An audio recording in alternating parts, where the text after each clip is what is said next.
So may nag-comment, Sabado ang panimba sa Hudiyo, Biyernes Islam, Christian Domingo, Isdee Blanco.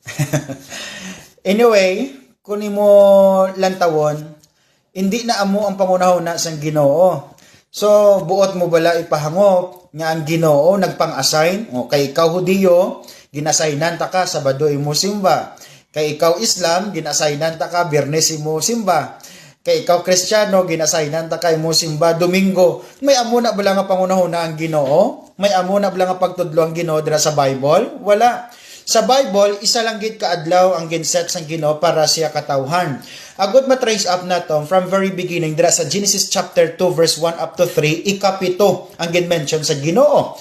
So gimbutang ini sa 10 commandments dira sa may Exodus chapter 20 verse 8 dumdumang adlaw nga inupuhay sa pagpakabalaan sini. Paglambot sa New Testament dira